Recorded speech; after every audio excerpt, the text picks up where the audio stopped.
dans le quotidien, il n'est pas plus compliqué, voire il est plus facile de vendre une palette en République tchèque que de la vendre à Marseille. Bonjour à tous, bienvenue sur l'Agro-Club, le podcast qui va à la rencontre d'entrepreneurs passionnés et aimant parler librement de leur entreprise et du monde de l'agroalimentaire. Aujourd'hui, nous échangeons avec Freddy Bror. Freddy est le dirigeant de l'entreprise Porchetto by JB Viande. Bonne écoute. Donc bonjour Freddy, merci d'avoir accepté cet entretien. Bonjour Julien.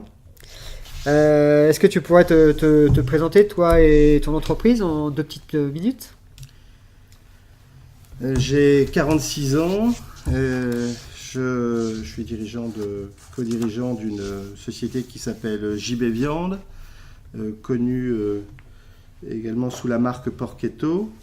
Nous sommes situés sur la zone industrielle d'Artois-Paul à Feuchy, sur Arras.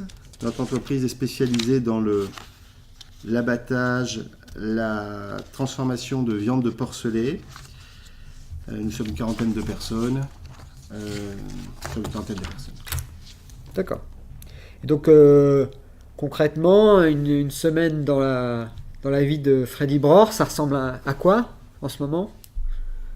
Une semaine, c'est d'abord le lundi. Généralement, ce sont des réunions avec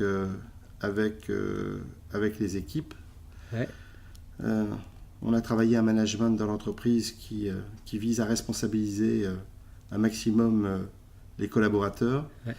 Et dans ce management que nous avons intégré, nous souhaitons être des animateurs. Donc on a souvent les portes du bureau ouvertes.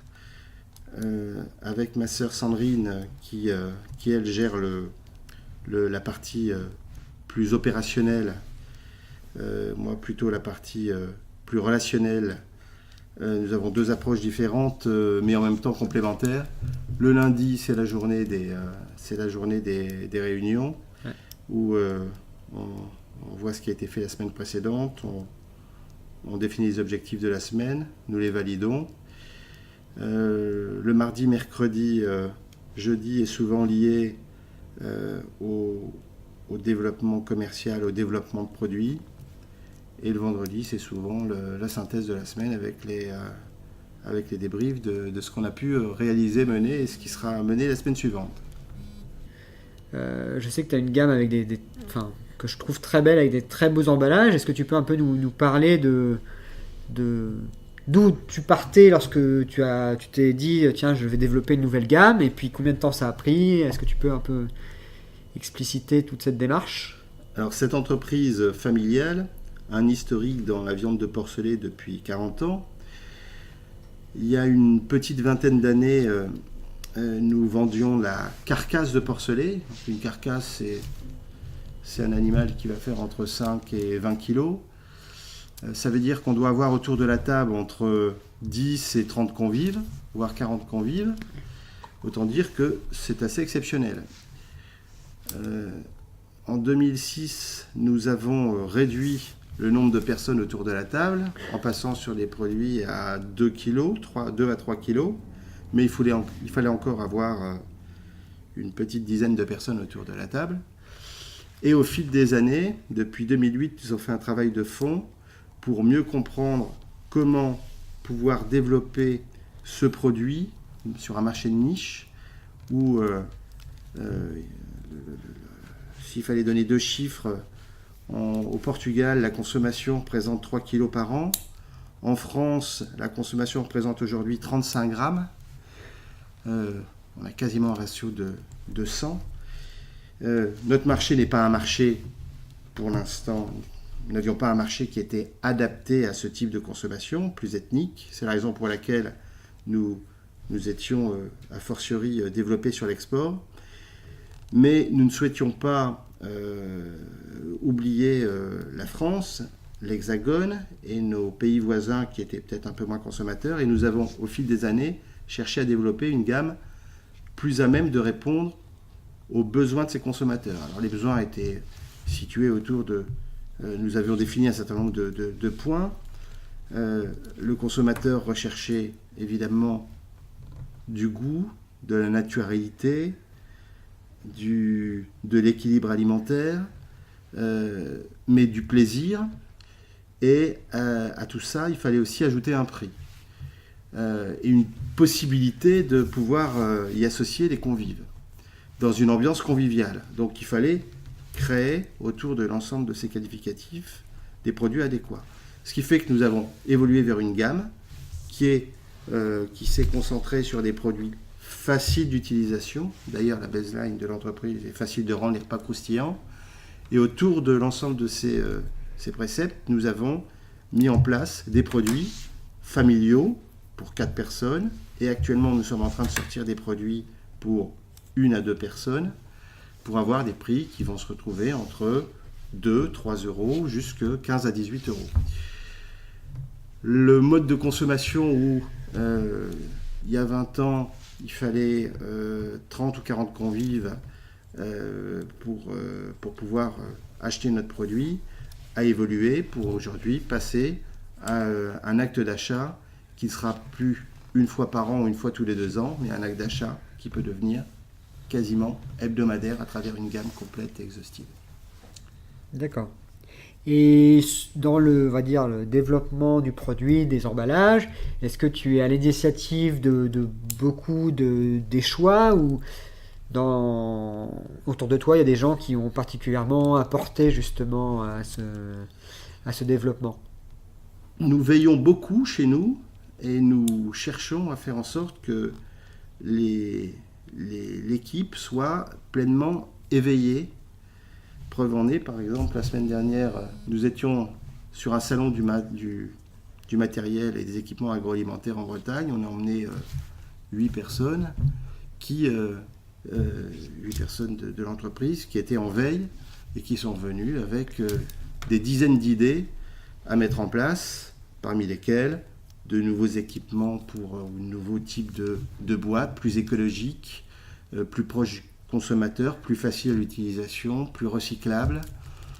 Voilà par exemple un exemple parmi d'autres où l'implication est totale et doit être totale dans l'entreprise. Et donc aujourd'hui, effectivement, je fais partie de ces gens, mais on a une personne en recherche et développement qui est également un acteur essentiel et relais de l'ensemble de ces informations, l'ensemble des acteurs divers, dont fait partie Agroé, bien sûr, qui sont nos relais, mais aussi, on parlait de LinkedIn il y a quelques instants, au quotidien, nous avons une veille sur les réseaux sociaux visant à nous instruire et nous former, et nous informer. D'accord. Et donc, comme tous les acteurs de l'entreprise sont en veille et sont à jour, toutes les propositions qui sont faites intègrent cette veille, et donc elles sont pertinentes, c'est ça. Tu n'agrèges pas toute l'information, et donc tu n'es pas le seul à apporter cette valeur. Pertinente peut-être, en tout cas remise en cause au quotidien. Oui. Ce qui a été, je dis souvent chez nous, ce que je vous ai dit hier, demain peut ne plus être valable, non pas parce qu'on ne tient pas nos engagements, mais parce que le marché, entre change. Hier, aujourd'hui et demain, a évolué et évoluera. Et ça, c'est intéressant, cette logique d'agilité, qui est quand même quelque chose d'assez neuf, quelque chose qui a été développé ces dernières années, ou qui a demandé des éléments particuliers de management par rapport à ce qui se passait avant? L'agilité est devenue un fer de lance dans notre culture d'entreprise, où la différenciation est un point clé, et au quotidien, nous sommes confrontés à des marchés qui sont en constante innovation, et on se doit nous-mêmes d'innover, a fortiori. Après, entre l'innovation et l'aboutissement, forcément, quand on sort une gamme de produits, il y a des produits on aura des produits signatures, et il y en a d'autres produits qui auront un petit peu plus de difficultés d'ailleurs. Et après quelques mois, quand un produit ne donne pas satisfaction, on s'en sépare. Malheureusement, c'est pas du 100%. Et on s'adapte continuellement. Essai-erreur, on apprend et on s'améliore. Exactement. Chaque jour. Exactement. D'accord. Aujourd'hui, il y a plein de modes de distribution existants. Le numérique a encore fait exploser ses possibilités. vous, quelles sont vos réflexions actuelles sur ce point-là? Grande distribution, des distributions un petit peu alternatives, qu'est-ce qu'il en est? L'évolution de nos gammes de produits nous a permis d'ouvrir de nouveaux marchés que nous n'imaginions pas. Parmi ces marchés, nous étions très B2B, professionnel à professionnel. Nous distribuons nos produits à travers la restauration hors domicile. Et depuis petite année, nous avons investi d'autres marchés, parmi lesquels la grande distribution, mais aussi d'autres enseignes comme ce qu'on appelle les freezer centers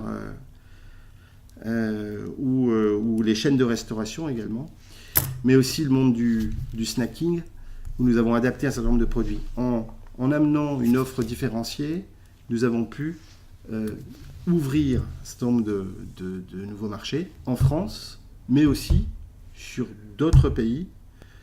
L'Asie, par exemple,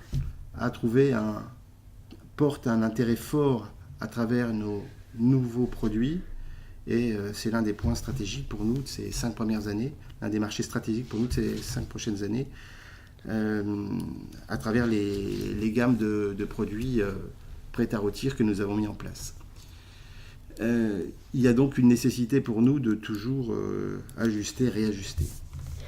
Et est-ce que ces nouveaux canaux de distribution, c'est toi c'est l'entreprise qui a été les chercher, ou finalement c'est de par le fait que le produit est innovant, des gens curieux sont venus te voir et t'ont dit « Ah, ça on veut, et ce sera dans tel pays, et ce sera avec tel ou dans tel type de magasin », et finalement ces canaux se sont ouverts à toi de par l'innovation et l'intérêt pour le produit. Il y a 10 ans, nous sommes allés taper aux portes de la grande distribution. Nous avons été gentiment accueillis, mais ça s'est limité à ça. Il fallait pour nous nous différencier. Nous avons créé une offre extrêmement différenciante, tant sur le produit que sur l'approche de l'utilisation, où par exemple aujourd'hui, nos produits, toute notre gamme de produits, tendra à optimiser le temps passé par l'utilisateur. Le produit, aujourd'hui, tous les produits proposés ont déjà été pré-rôtis, vont bénéficier d'une boîte aluminium, vont bénéficier d'un sachet d'épices en quelques secondes, là où il fallait 8 heures pour préparer le porcelet il y a quelques années. Aujourd'hui, il faut moins de 3 minutes pour préparer l'ensemble de nos produits, avant de les remettre à dorer, bien sûr. Mais le temps est devenu extrêmement précieux. Donc, premier point, la différence. Et en amenant cette différence, la grande distribution a rapidement compris l'intérêt sur le produit, sur l'utilisation. Je pense qu'aujourd'hui encore, nous avons quelques avancées. Et les projets sur lesquels nous travaillons actuellement nous permettront sans doute d'avoir 2 ou 3 années d'avance en termes de nouveautés. Donc je peux dire que à travers les réseaux sociaux et tout le plan que nous avons travaillé, les réseaux sont extrêmement importants chez nous. Nous ne sommes pas allés chercher la grande distribution, elle est venue taper à notre porte. Tant la grande distribution traditionnelle que certaines enseignes comme Vente Privée par exemple, et d'autres enseignes digitales avec lesquelles nous travaillons aujourd'hui en collaboration. Ce que je trouve intéressant dans ce que tu dis et dans le développement du produit, c'est que vous ne vendez pas finalement du porcelet, vous ne vendez pas un produit, mais vous vendez, et je pense que c'est une grande tendance aujourd'hui, vous avez une logique servicielle. Vous vendez du temps et vous vendez du croustillant. Voilà, il y a une approche servicielle qui fait qu'on crée un produit qui apporte finalement un service à une population qui a des besoins, qui n'a pas beaucoup de temps mais qui doit se nourrir, mais qui veut le faire en appréciant aussi ce qu'elle mange. Et donc ça, je trouve ça très intéressant. Et cette logique malgré qu'on fasse des aliments, qu'on ait cette approche servicielle, je trouve que c'est très avancé par rapport à ce qu'on peut trouver actuellement. Alors, tu as raison, Julien. En même temps, le porcelet, c'est aussi une viande différenciante parce qu'elle est unique, elle amène son côté gustatif n'est pas traditionnel. Donc, aujourd'hui, quand on amène une couenne croustillante, on la retrouve pas ailleurs. Mais il est vrai que le côté service, on a beaucoup joué sur le côté service, qui est un point capital. D'ailleurs,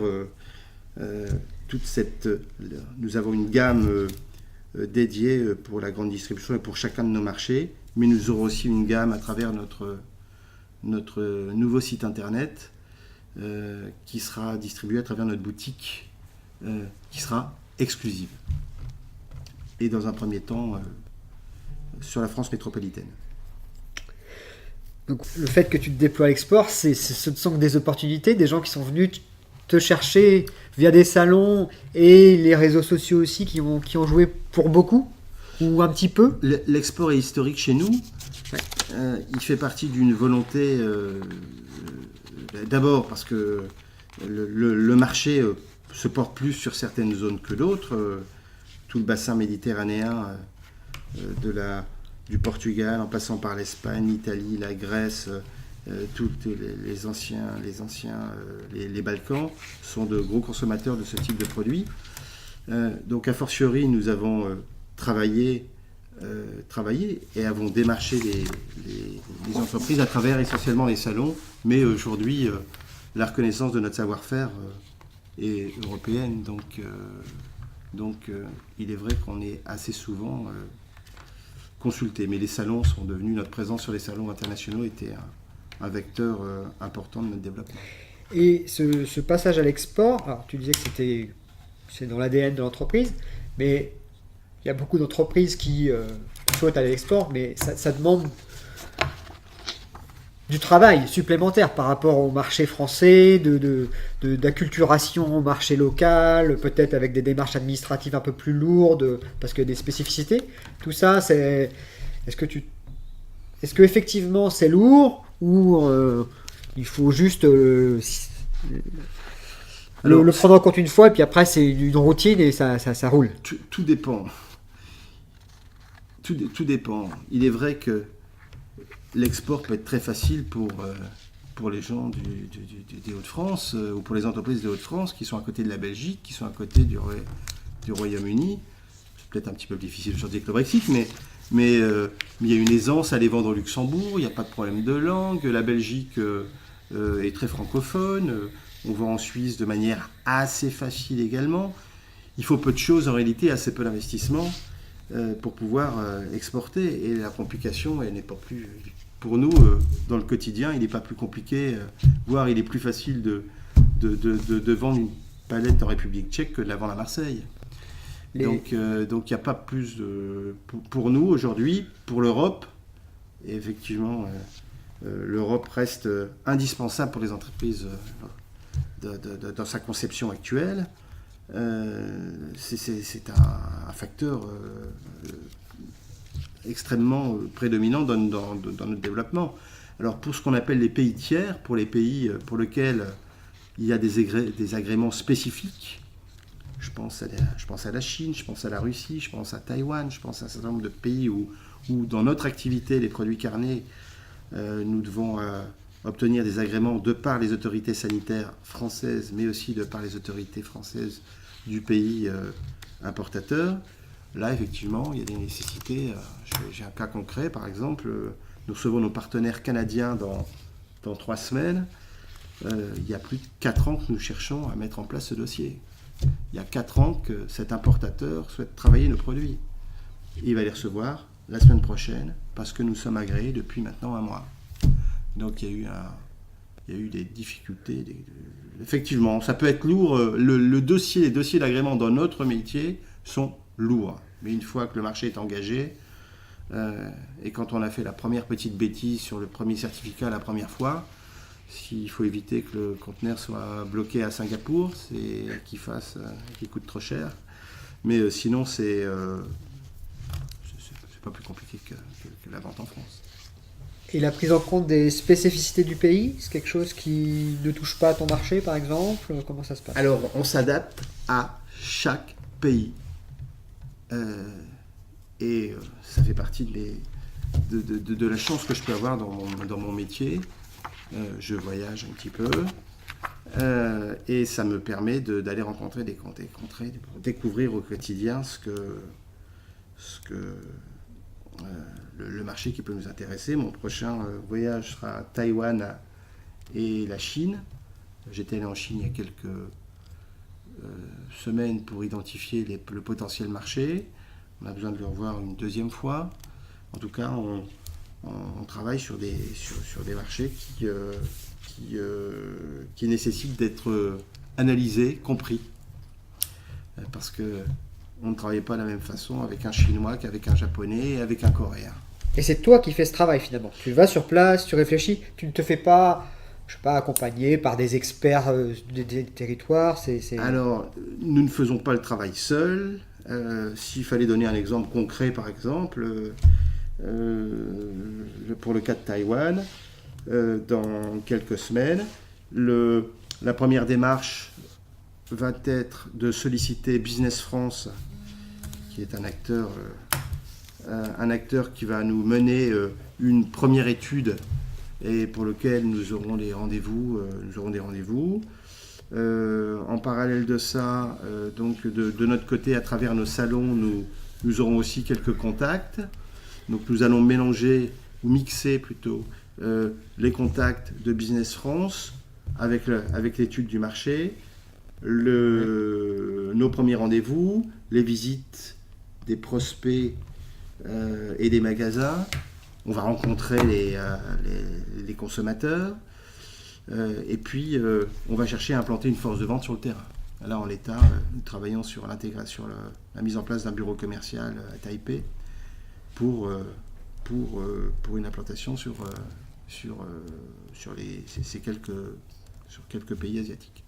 Donc, une structure commerciale régionale, on va dire, pour essayer de gérer un petit peu tout. Oui, alors avec des acteurs qui sont généralement indépendants. D'accord. Qui ont plutôt des profils d'agents, mais on a aussi des gens qui peuvent être salariés. Mais là, en l'état, ça sera un bureau commercial représentant 3 entreprises, dont la nôtre. Je voulais parler un petit peu digital, parce que c'est une thématique un petit peu à la mode et qui ouvre plein de potentialités. Tu es, parmi tous les chefs d'entreprise que je côtoie, plutôt actif sur LinkedIn par rapport à la moyenne. Donc, d'où ça te vient? Pourquoi tu t'y es mis? Et qu'est-ce que ça t'apporte au quotidien? Voilà, c'est un petit peu les questions. La première chose, c'est la culture du réseau en général. Chez nous, nous avons toujours cultivé le réseau relationnel à travers les réseaux sociaux aujourd'hui. Alors, pour l'instant, nous nous contentons chez nous des réseaux sociaux comme LinkedIn, par exemple, en plus très orienté export, et donc c'est parfaitement en harmonie avec nos marchés de prédilection. C'est un point essentiel de veille pour nous et de relationnel. Hier encore, j'ai un ami banquier, parce qu'on peut avoir des amis banquiers, mais il suffit de pas travailler avec eux, c'est tout. Qui m'appelait il y avait des mois qu'on s'était pas rencontrés, mais c'est à travers LinkedIn où il a pu changer d'univers et on se recôtoie à travers. On garde le contact de manière quotidienne, professionnelle, de manière professionnelle en tout cas. D'accord. Donc, en tout cas, ça fait partie des choses pour lesquelles j'invite nos équipes à passer un petit peu de temps, tout particulièrement les commerciaux. Alors justement, cette question du temps, parce que c'est des choses qui prennent du temps, combien de temps tu acceptes d'allouer à ça, par exemple dans tes journées qui sont très chargées? Est-ce que tu fais ça, par exemple, bon, c'est pas bien, mais dans la voiture? Est-ce que c'est entre deux réunions, voilà, ou au repas du midi? Comment tu gères cet aspect réseaux sociaux qui peut être très chronophage, mais qui peut être aussi source d'inspiration, de réseau, d'idées qui sont aussi très importantes lorsqu'on souhaite être au courant de ce qui se passe et avoir des idées. Donc voilà, comment tu gères ça? Moi, je fais ça le soir. D'accord. Bon, c'est pas bien, mais je suis hyper connecté, donc c'est plutôt en fin de journée. D'accord. Le week-end. Ok. Mais c'est une petite heure par jour. C'est ça, c'est régulier et c'est une petite heure par jour. De veille et de publication, et de réseau. De réseau. De veille et de réseau. De veille et de réseau. Et est-ce que tu peux peut-être expliciter certaines choses que tu as vues et qui t'ont donné certaines idées, par exemple, ces dernières semaines ou Alors voilà, comme ça, je n'ai pas forcément d'idée à l'instant, mais l'exemple concret aujourd'hui, c'est que ce sont les chaînes de distribution qui nous appellent à travers les réseaux sociaux pour venir chercher nos produits. Et ça, c'est ce qui m'intéresse le plus. Après, au quotidien, nous sommes dans la veille. J'ai pas d'idée à l'instant là, mais nous sommes en veille. Hier, c'était sur les permis de conduire. Je ne vais pas rentrer dans le débat, c'est pas le moment, mais sur des arbitrages sur les nouveaux permis de conduire, ça fait partie des points qui sont indispensables chez nous aussi, dans le quotidien. Ça fait partie de... Sans permis de conduire, on n'est plus grand-chose. Et finalement, cette petite heure que tu passes pas tous les soirs, une partie te fait potentiellement économiser des commerciaux aussi. Finalement, quand tu m'expliques que des distributeurs viennent te voir naturellement, ça rejoint un petit peu ce que m'avait dit aussi une autre personne qui était présente sur les réseaux sociaux, c'est que ce brassage fait que les gens qui doivent se rencontrer se rencontrent. On économise... Non, je ne pense pas qu'on économise des commerciaux. Par contre, on a beaucoup plus d'efficacité. Et les commerciaux de chez nous peuvent être surpris parfois par cette approche que peuvent avoir certains acheteurs. Proactive, oui. On est dans une stratégie où les acheteurs viennent à nous. Et c'est pas du tout la même démarche. Il y a un ratio de 1 à 10, voire de 1 à 100 en termes de signature ou de mise en place du dossier. Oui, c'est... Et par rapport à ces réseaux sociaux, donc votre gamme de produits, elle est assez neuve. Oui. Est-ce que vous commencez via des réseaux sociaux plus B2C à avoir une communauté de gens qui adhèrent un peu aux produits, qui essaient de s'impliquer, qui posent des questions, ça commence? Parce que votre gamme de produits est belle, donc je suppose qu'elle doit attirer certaines personnes. Qu'est-ce qu'il en est? Alors, nous sommes en retard sur tout ce qui est web chez nous, parce que le site n'a pas été... mérite un vrai travail de fond, ce que nous sommes en train de faire depuis quelques mois. Nous avons d'ailleurs intégré un community manager dans l'entreprise à ce titre, donc une personne qui sera là pour les réseaux sociaux. On s'est défini 2 étapes. La première étape, c'est de mettre en place le nouveau site internet, qui arrivera dans les prochaines semaines, et ensuite de communiquer à travers ces réseaux sociaux. Donc, pour l'instant, directement, non, nous ne sommes pas actifs. Par contre, certains de nos clients sont très actifs et nous participons et nous relevons et nous suivons ce qu'ils peuvent faire à travers nos produits, et le travail est extraordinaire. Et d'ailleurs, aujourd'hui, nous utilisons le retour de ces clients pour améliorer nos produits. Donc ça c'est un élément assez intéressant finalement, et ça c'est la puissance des réseaux sociaux, le fait que lorsqu'on a une relation client-fournisseur ou une relation partenariale, il y a des synergies de clients en fait sur les réseaux sociaux qui fait que via quelqu'un qui a beaucoup d'influence et qui vend tes produits, tu peux avoir du feedback. Donc il y a tout ce voilà, les gens parlent des produits via différents réseaux, et lorsque les gens achètent des produits JB Viande chez Intermarché, ils vont peut-être parler à Intermarché de ce produit-là, et indirectement vous allez pouvoir avoir du feedback finalement. Donc même si vous n'êtes pas très présent, le fait d'être associé à une structure qui est très présente et très influente fait que vous pouvez avoir ce feedback des consommateurs. Alors, la marque Porchetto est présente à travers quelques enseignes de grande distribution en France et sur quelques pays contigus. Nous avons un cas très concret que je vais citer, c'est le numéro 2 de la grande distribution dans le monde, qui s'appelle Costco, qui est l'un de nos clients, qui a développé des modèles où le fournisseur peut bénéficier à travers les réseaux sociaux, où le fournisseur peut profiter de retours directs avec bon nombre, alors les éloges ou pas d'ailleurs, mais tout ça dans une approche constructive. Transparente. Complètement transparente, ce qui fait que quand votre produit est plébiscité, et je parle de cette enseigne parce qu'on a commencé avec un premier produit, et aujourd'hui nous allons être à 5 produits dans le top 10 depuis le démarrage à travers cette enseigne qui s'est implantée en France il y a quelques mois.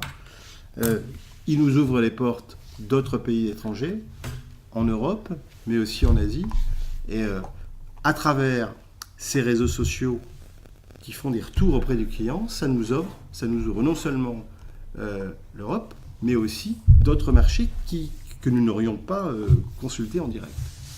Et c'est cette capacité à avoir de l'information sur la vision du client sur un produit, ça me paraît très nouveau, parce que l'impression que j'en avais, avec ma vision de naïf, c'est que finalement les distributeurs gardaient cette information-là avant et vous n'aviez pas tant de feedback que ça des consommateurs, si ? Pour citer un exemple concret, le Facebook est utilisé par ce distributeur et en étant abonné au Facebook de ce distributeur, vous profitez des informations en direct. Donc c'est pas formalisé, mais finalement, si vous êtes curieux, vous pouvez aller voir et en tapant le mot-clé finalement Porchetto, vous avez l'information. Et on peut gérer à travers le Facebook de notre distributeur le service après-vente aussi. Des réponses aux consommateurs. Bien sûr, parce que ce sont des plateformes de discussion finalement libres. Il peut se créer un échange sur les fils de discussion entre vous et le consommateur. Et c'est finalement, vous n'avez pas besoin d'avoir le Facebook dédié Freddy Bror. Vous avez cette plateforme, cette méta-plateforme qui est le Facebook de Costco, sur lequel vous pouvez échanger avec le consommateur. Ah, c'est intéressant. Ça, j'avais pas...